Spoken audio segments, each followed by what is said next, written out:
Welcome to Linda's TV show. If it is your first time of stopping by, you are highly welcome. Please, I beg you for this favor, click on that red button that says subscribe, and beside it is a notification bell. Turn the bell on. It's very, very important as it enables you to know when I upload a new video so that you will be the first person to check it out. I bring to you information about the globe, especially Nigeria to be precise. Or watch, which I'm going to release in a minute now, is Senator Abaribe, who has come out to say his own view and his own concern about the situation of Nigeria. He said that Buhari government, he said it categorically, that Buhari government has failed us, and the only Igbo person that you can see in the ASOROCK is a photographer. You are going to hear it direct from his mouth. Let me not talk too much. So he was very angry about the situation of Nigeria. That was why when he was granted this interview, he took out his time to voice his heart. He's concerned about our country, Nigeria. Let us sit down and listen to him together. After listening, please come to my comment section and tell me what you think about what Senator Abaribe said concerning Buhari's government and how he has failed us all entirely. Bye-bye. One on these. When you say the only person in the presidency is a photographer whose name, you can't even confirm to us, where do we place this one? The fact that Chris Nwodo is SSA on policy to the president. Ogemode is SSA to the president on strategic communications. Uche Mazurike is SA to the president on communication. And Somkele Awa is also SA to the president on power. So if these men are in the presidency from the southeast, what then is missing?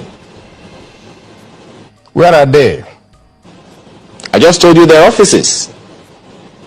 Where are they? Can you call them and tell them, please, can you tell the president A, B, or C? Is it the problem of being able to talk to the president or being in that office of president? I think, well, let's not just continue to, how do you put it now, split, stuff. Everybody knows, and I'm sure you do too, that we do not have anybody. Naya Abaribe, who is a senator representing Abia South, the People's Democratic Party. He's also the Senate Minority Leader. He joins us from our Abuja studio this morning. Good morning, Senator, and thank you for joining us on the program. Good morning. I'm glad to be here. Thank you. Good to have you, and thank you for your patience as well. Now, a lot of things are happening, and I'd like to begin from that point. I mean, we're just recovering from the NSAS protests. Well, a lot of people are saying we shouldn't keep our eyes off the issues that were raised. We should ensure that they're resolved. There's also the security challenge. I mean, you may have caught reports in recent times of attacks, kidnappings, even a near invasion into the home of a former governor in Bayelsa State. And of course, there's also the economy. We just discussed the fuel price hike. And for your party, the PDP, I know that you're holding your 90th neck. How are you internalizing all this? Is there a position on all the things happening in the country? What are the plans your party has to get involved with this? Well, the party, we had our 90th NEC meeting yesterday. And as part of the speech of the national chairman of PDP, we also pointed out all the different problems that we're having within this country. In fact, the national chairman had to put in, I think, about 9 points that we just have to look at. The borrowing, the insecurity, the difficulties, even the attempt by the government to stifle free speech and all that. And so the party, of course, has its position. And the position is very simple. This government has failed. You don't have any other way of trying to cover it. You can say all the rhetoric, you can make all the propaganda, you can go ahead and try to pull the wool over the eyes of the people. But the NSAS protest showed a failure of this government. And it's not that it's just failing now, it's been failing all along. And we had continually pointed it out. On the floor of the Senate, I have always got up to say, you're not getting it right. The only problem that we have with this government is that advice to them is opposition. They need to crush you. They need to do everything to make sure that, and they just think that at the 21st century, that with all the information that we have, with all the contacts that we have with the rest of the world, that people will just continue being subdued as they used to do in Stalinist countries or in North Korea and all that. That cannot happen. And so, in terms of government, the recent for some events people have shown that the government has failed. And all that we're waiting for is to throw out this government in the next elections. You know, for some people, they'll tell you there are tiers to government. Yes, there's the executive, but there's also the legislature, which is government. You're a part of that part of government. And for a lot of people, they're asking, if you say the government has failed, isn't that also saying that you, a part of government in that area, has also failed? And the question they always ask is, what are you bringing to the table? What alternative are you bringing? Or at least before you say the government has failed, what have you brought to the table? How much have you engaged? And I mean, because if you say the government has failed, they will tell you that you're also a part of that government. Yes, I'm not part of the government. I'm part of the legislature who are voted in to express the voice of the people. And my job is to be on the floor of the legislature and say to the government, you're not getting it right. And that we have done as the minority party in the government. And at every point that we have issues, at every point that we have debates, at every point that we interrogate people, you will see us come out to say they're not getting it. And I remember that at a particular point, this government came after me personally. They arrested me. They thought that they could use that to shut my mouth so that we don't talk. Because all that the government does is intimidation of those who actually point out their errors and all the problems that they cause. And it's not for lack of giving them alternatives. It is the fact that they refuse to listen. That's all. We run a multi-party and a democracy that has different people coming from all over the country. Okay. That have Senator to come Abaribe, together. Let's do this. And then, so you can. Okay, let's see if we can do this, because you said that you have given alternatives, and it's important to, put it to Nigerians that, okay, in this case, this is what we advised the government to do, and this is what we expected to happen based on our advice, but this is what the government did, and this is the outcome. So if you could walk us through maybe an example or something, a case in reference of where you gave government an alternative and the government acted otherwise. Is there any like that? So much, so many. Let's just take security. Everybody, we stood on the floor and we said, the architecture that you have is not working. And we could see it not working. And yet, the leadership of the country decides that the same people who have failed, that they will continue to sustain them there for reasons best known to them. And you could even our members of the ruling party of APC on the Senate got up and said this security situation is intolerable. And we have a very, very funny situation today. We have a president that comes from Katsina, And the other day, there was just a story in the papers where we're being told that farmers now have to pay to be able to harvest their, their products from their own sweat in the state to bandits. And you want to step back and ask yourself, how could this be? You're a farmer, you're unable to farm. Even when you're able to farm, you now have to pay to be able to harvest. I mean, so first we're going to run into a food crisis. So many people are not going to be able to go to farms. All manners of things are happening. And of course, if there is no food, we have to now import food.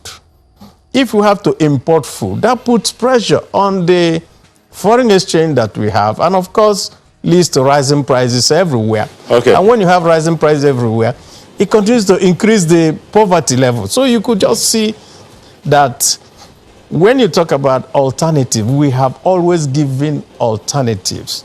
In the economy we gave, when we told them, you cannot continue to sustain the naira value by doing these ways and means and all that. Everybody just looked at it and they ignored it.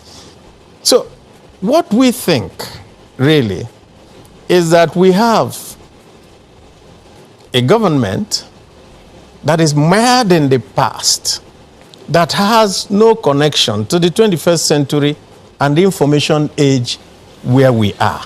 Okay, well, and Senator, every effort that they make is to be able to be staying where they are. I'm sorry. Yeah, well, Senator, some people who hear you say that, this government has failed will also reference the fact that it was the failure of the previous government, which is what was led by your party, that led to the ouster of that government, to the voting out of that government by the people. And consequently, they are wondering, when you say this government has failed, this government is an option to what they perceived as the failure of the government under your own party. And then when you also reference the example of the banditry happening in the home state of the president, they also reference the fact that in the region where the former president came from, Dr. Goodluck Jonathan, in his own region at the time, in the entire region, there was a lot of unrest under his watch as president. And, perhaps all those things also culminated in what became the need for him, for that government under PDP, to be removed from office. So when you say this government has failed, the question then is, under your own party, the government also failed. How do you respond to them? I'm very happy that you're making a case for the government, but I can tell you making that a case for government, I'm just making a comparison of what you said and what existed before. Okay, then so I can go ahead and tell you what you got was nothing but propaganda that was used in order to come into office. And everything was said, lies were told, and all manners of things were told, were pushed out to the public using this same social media that they want to stifle now. And of course, when you continue to put a narrative out, and we didn't want to do the same thing they are trying to do now by clamping down on people, some people, of course, will say, okay, let's see whether these people can do better. And I'm saying that is even worse. And you can take the statistic facts. You cannot run away from facts. Are we better off today than we were at that time? At that time, were we having problems in Katsina?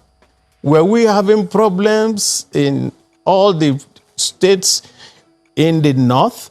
Were we having problems in the middle belt? Were we having... So when you now say, oh, at that time, no. What is going on is simple. And I had said it on the floor of the Senate. And I said that those who live by propaganda will eventually regret it. And that is where we are today. You had used propaganda as a tool of coming into office.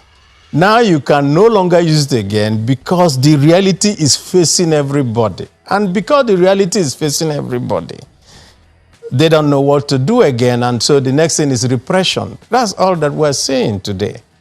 And when you talk about what happened in the Niger Delta, of course, Niger Delta was boiling, and they were boiling because they could see the disparity and what was going on with what comes out of their own soil. And all that they wanted was justice and equity and a fair treatment for what comes out of their soil and what we now call resource control. That's all that they were doing. And when the government at that time under President Yar'Adua started to address these issues, you could see that there was a gradual reduction of what happened. But what do we have today? That's what we're asking.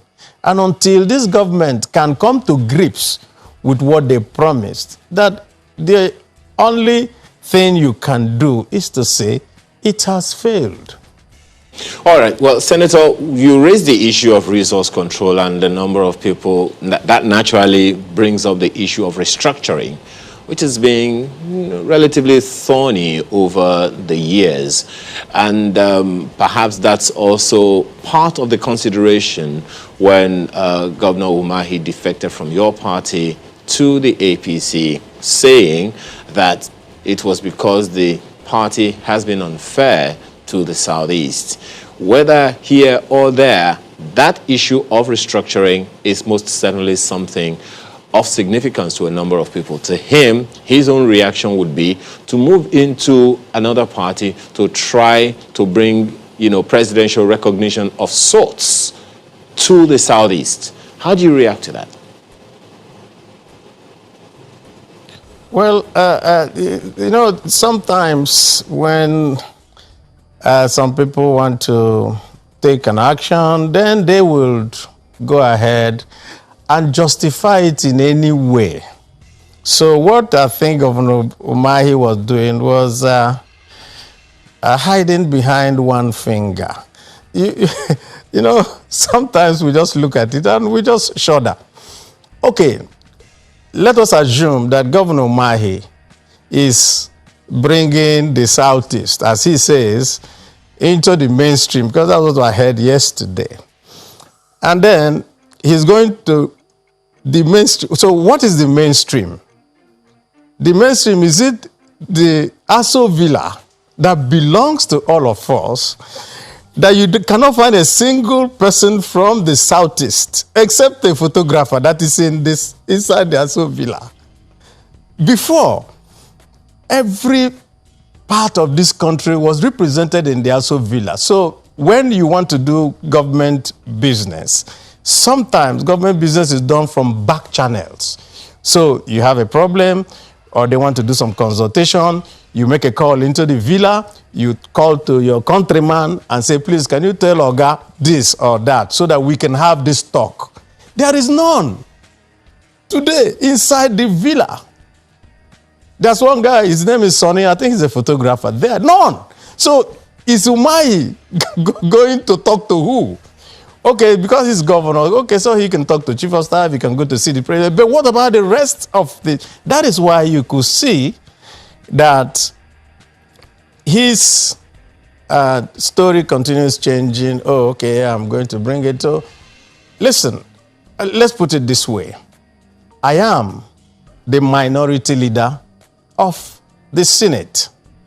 I am the highest person in the National Assembly, and I'm from the Southeast. And you're telling me that a party that says, okay, why don't we zone it to the Southeast, which I represent, then you turn around and say the same people, oh, that they're not considering you. And you see, last night, I was listening to Governor of Kogi State.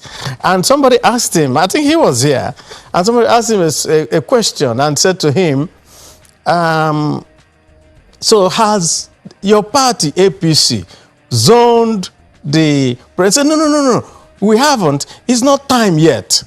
So if APC says it's not time yet, how would Governor Mahi turn around and say it is PDP's time at the same time? So you could see that, like I said, you can move, you can go. We have seen people go.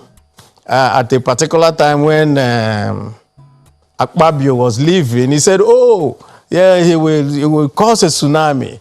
Well, he will do this, he will do that. Of course, he went and lost the election. And so, Umahi's movement will be gauged properly at the time that we're doing the next elections. Let us now see how he's going to take his state. His members in the National Assembly all said they are not going with him. And you could see that if you're a governor, then you have your senators in the 3 senatorial zones. Then you have your members in all the House of Rep, the constituencies. And they tell you they're not going with you. It's only you that is going from up there. Of course, you will go with your commissioners and all that. You pay them. You have appointed them to office. So they don't matter. They don't count. What counts is actually the feeling of the people. You raised an issue. It is just another of those things that happen. You shouldn't put much value to it. In the next couple of weeks, we won't even remember. Right. Well, a lot of people think that was a huge loss for the PDP. But, you raised an issue which I'd like you to, just touch on again. You talked about having your statesman or your countryman, someone from your area in the presidential villa, such that when you, need to make contact, it's much easier. On one hand, do you think that is even right in the first place? Do you think that should be the mentality, having someone from my place to, push me further just to reach the president? Shouldn't be just based on merit, having someone who is a Nigerian in the first place, who can, you understand what I'm saying? Don't you think that's a challenge? I need you to understand this. I need you to understand this. Governments work through formal channels and mostly back channels. That is why everywhere in the world, okay, so you're in the United States, let's just take that, and you need to reach the president. You'll be hearing what they're saying. Oh, you go to the son-in-law, you go to the his lawyer, Rudy Giuliani, you go to that. Let's see whether they can put a lot of... That is statecraft. And statecraft means that when you now need to use back channels, and I'll tell you how I say what I mean. If, for example, you need to make an appointment, what you do is to use all those back channels and now ask, does this person qualify? How do we do this? Is this right? Can we put this type of person? Those are the things that make government. But you not see this government. Somebody wakes up and somebody is a friend. Just put him there. It don't matter whether he's going to be able to do the job or she's going to be able to fit in or all pardon me. So you're saying that with the current back channel, you cannot remove back channels from the state. Right. So you're saying that with the current back channel, it is very hard. I continue to tell you. Pardon me. And let me if I could just put this in, I just want to get this clear. No, pardon me. You can add this. I'm just asking. So you're saying that with the current back channel which exists in the presidency now, it's been very hard for you, maybe people from your region, to reach the presidency. Is that what you're saying? I'm saying, why do you think that people that have no place in government, in this government, like Daura and all that, matter? Why do you think so? It is this back channel business. And from the time of Obasanjo all the way down to the last government, you could always see people from all over the country go in there and they are able to help make sure that the ship of state is running smoothly. And it is when the ship of state does not run smoothly that you continue having all these problems that we are having. So what we have is an insular government only concerned with a few people. And it also reflects in everything that they do. And so that is why when there were herdsmen coming in and killing people here, and we shouted, we were told, oh, they are our brothers coming from Mali and all that. So you could just see that they're not getting it right. And we have said, okay, try and change your attitude, try and embrace Nigerians, because this is a multi-ethnic nation. Senator Abaribe, you cannot run this nation on the basis that you only recognize one part of this country. You have raised a fundamental issue, and that's about the multi-ethnicity of Abaribe is still with us from our Abuja studio. Ayo. Well, Senator, just a quick one on these. When you say the only person in the presidency is a photographer whose name, you can't even confirm to us, where do we place this one? The fact that Chris Ngwodo is SSA on policy to the president. Ogemode is SSA to the president on strategic communications. Uche Mazurike is SA to the president on communication. And Somkele Awa is also SA to the president on power. So if these men are in the presidency from the southeast, what then is missing? Where are they? I just told you their offices.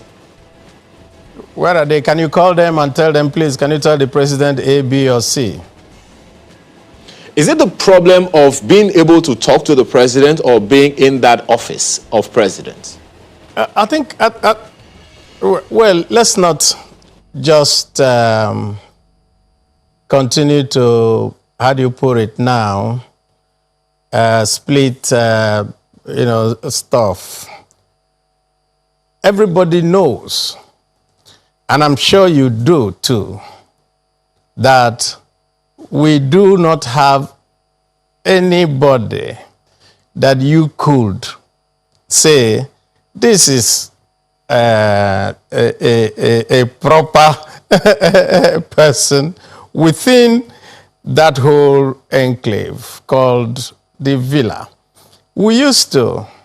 You could call Andy Uban, you could, if you're from the north, you could call Haman Tuko. If you're from the west, I mean, we had access. We do not have access anymore. And I make bold to say, of course, you can have low-level people being appointed. What do they do that you can say that these people make a difference in our lives in the Southeast? But let's just leave all that aside and ask ourselves the question, which is the question that you brought out before. What is our fate as the Southeast within this polity? And you brought it out on the fact that you said, the PDP as a government is unfair. And I'm throwing back at you and asking, in what way is the APC as a government fair? You can answer that question.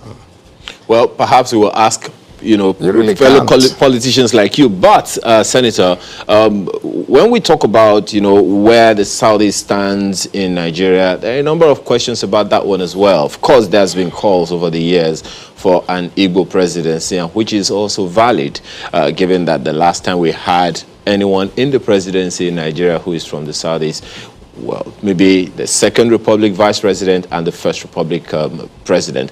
But then, in this Fourth Republic that we have had a good number of Southeast presidents of the Senate in the first part of the Fourth Republic. Look at what we have here. Between the Second, Third, and Fourth Republics, between 1999 and 2007, all the Senate presidents there are from the Southeast talk, and perhaps that's part of the political permutations that we have had in Nigeria. What, in your opinion, is an inhibition to a Southeast presidency in Nigeria? I think you just made our case that the PDP has been fair to the Southeast. And if you want the political to be permutations, you have to. Just a moment. You know that there is something Now that we be have had sure. over the years, Senator, which is the fact that we always have nationally among politicians. There is always that permutation that if the president is from this talk, the vice president is from this talk, the Senate president or the president of the Senate will be from this talk, and then the Speaker of the House of Representatives will also be from this region. That's what seems to have been the unwritten rule in our politics over the years. So perhaps that's what's responsible for that one. And it's not just a thing of the PDP, it's just a thing of Nigeria that we've had over the years. How do you respond to that? So that means, that's why I said that you're making our point. So you can no longer want to leave PDP and use the fact of unfairness of PDP as a reason for leaving. So you just made my point, and I'm saying this. What the Southeast wants, very simply, is that you can't run a country unjustly. We want justice, we want equity. And equity now demands that if you're coming to talk about the presidency, if the presidency is leaving from the north and coming down to the south, then you must also give the Southeast a chance. That is all. But it's not by threats, it's actually by negotiation, it's by building a consensus, it's by making sure that the other component parts of the country will also buy into what you want. No single zone in this country can make themselves president. You will always need all the other zones. And the way to do it is that you also move. In fact, Governor Mahi, in his speech, I think on the day he was saying he was leaving, and there was a question about the presidency and what happened, and he says, oh, there are up to 8,000 delegates who will have to come and make a choice, which means that he also recognizes that you have to reach out to these 8,000 delegates coming from all across the country for them to see you as the person that will carry the nation. Senator, to, that conversation, the next, position we want to go, which means just a moment, Senator. Which that means position, that you can't now say that you can't turn around and now say, oh, they have refused to give us, therefore I'm leaving. So that's the case I said you have made for us. Yes, Senator, that also perhaps, all the negotiation that you talked about, perhaps would begin with a consensus among the Southeastern politicians, first of all. And there are those who argue that getting a consensus candidate among the Southeast politicians has been an issue. If you agree with that, what's responsible for it? I don't agree with that. Was there a consensus among the Southwest before Obasanjo became president? Was there a consensus among the South-South before Jonathan became president? Was there a consensus before Yar'Adua became president?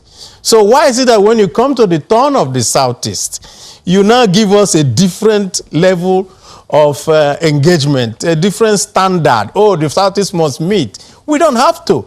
We belong to different parties. Usually a consensus, Senator. It's usually a consensus among the politicians in the Southeast and not necessarily about Nigeria. It's first of all among the, I mean, correct me if I'm wrong, but it's probably first of all, it has to come from the politicians, the stock of politicians in the Southeast that they will take to the party and say, this is our consensus person. I don't know, because I mean, I'm not a politician, but maybe you want to educate people so that they know how it runs. That way. Okay. Yeah, you're very wrong. It doesn't work that way. That's not how politics works. The politics doesn't say, oh, we'll all meet and say, okay, we bring out this person. No, that doesn't happen that way. You may just get there and everybody has also a stake. Now, what you do is that you meet each and every part and zone and say, our coming to be president will help you in ABC manner. And then you get their buy-in. Not that you will always say, oh, the whole Southeast will now say, okay, we pick a person and all of us are behind him. It doesn't happen anywhere. It never happened. In fact, when Obasanjo became president, the people from the Southwest didn't want him to be president. It was the rest of the country that voted him in. Well, Senator Abaribe, there's the elephant in the room, and I'd like you to address this. Maybe, again, clear the air on this, because clearly this is also coming up in the Southeast bid for presidency. Now, there are those who, pair the Southeast with calls for secession. In fact, I recall one of the presidents of the Arewa Youth Consultative Forum saying that, well, the Southeast can seek presidency, but they have to participate politically without threatening the unity of the country. So for a lot of people, they see the Southeast and say, well, there's always that call for secession, a call for self-determination and all that. How does this play out, really? I'd like to clear the air. Is there any correlation? What will the Southeast presidency look like? There's a call for secession in the Oduduwa Republic. Why is it that nobody is saying that that is a precondition for them to also aspire to the presidency like we have seen today? So why is it that the Southeast, because some people are agitating, there's even a call from some people in the North who said that they want to have the Arewa Republic. Nobody has said that. Why is the Southeast own different?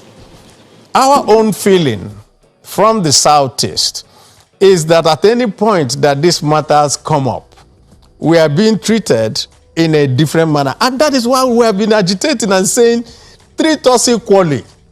So if somebody from the Oduduwa in the West is saying that we're doing Oduduwa Republic, and you're not clamping down on him, you're not pushing them into jail, you're not trying to kill them, why are you treating us differently if we say we also want our own republic? You have a right to say that, but does that mean that all of us have decided that we're going anywhere? And so you now put that in front and say, oh, we won't let you be president because you're talking about agitation.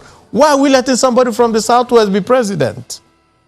So you could see that that argument does not work at all. Right. So basically you're saying, I mean, they don't mix. The fact that the Southeast is going for presidency they don't mix. Does not mean. Listen, right. I have been here and I've spoken about this, and I can repeat what I said. And I said that part of the agitation is because of the unfair treatment that we're getting from the authorities of Nigeria. And part of the reason why it seems to have heightened is because this particular government has not paid any ear to what is being said by anybody. Rather, what the government does is to say, just go and kill them.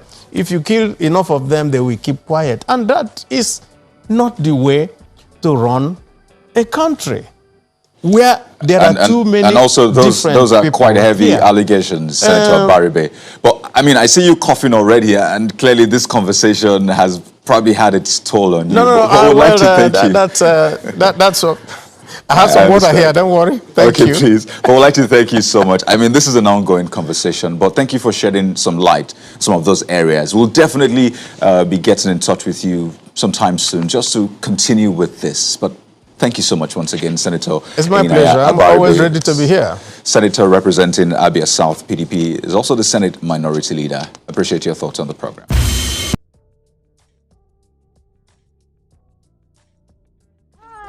Welcome to my channel. If this is your first time or first day of coming across my YouTube channel or seeing my face, You are highly welcome. Herzlich willkommen zu meinem Kanal. My name is Linda Chukwuezi. It comes as Miguel. That red button that says subscribe and you turn on the notification bell so that you'll be able to get information on it. Bis zum nächsten Video und einen schönen Tag. Tschüss. Tschüss. Bis man subscribe to Linda's TV show. What are you waiting for?